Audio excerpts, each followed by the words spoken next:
Kay naman lagi bagyo unyang kadlawon sa sumatong gabi pa lang kay nanaw na medria kay lae man sad unsa ra ka molehok ug masugod nagbagyo unsa ara ng kusuga. Aw diha ra jud ka mapalit sa bagyo ug magdelikado na.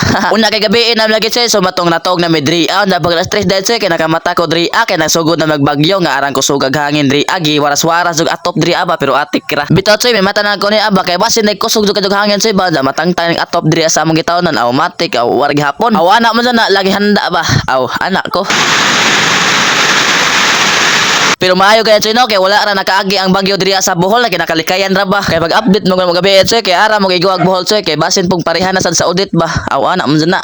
Pero kusog-kusog po ganin ang kadlawon Choy no kay signal number 3 man sa diri mao ana gani sila audit ta magkumpiyansa kay pasing mapareha na sad sa baging audit nga arang gubaa. Una sa matong shout out ko diri anila Mark G Sonle, Maximo Gisultura, Marky Vlogs, Fernandan Calapiceles. Una shout out ko diri anila James Darren Ohedra, Zan Jeber Panemdem, Mirasol Angko Taragosa, Noela Oranio unya ang last but not the least J Mark Brones aw pagkalami liwatan aw pagkapiskaya. Una sa matong kisa patong ganap pa shout out Choy no comment na mudra sa comment section kay basin day kamo na sila kung pilian na shout out ba automatic. Una sa matong miabot ka ni video unta suportaan ko nimo ipalo lang ko ninyo. Una sa matong dire ko taman amping tang tanan aw babos see you next video.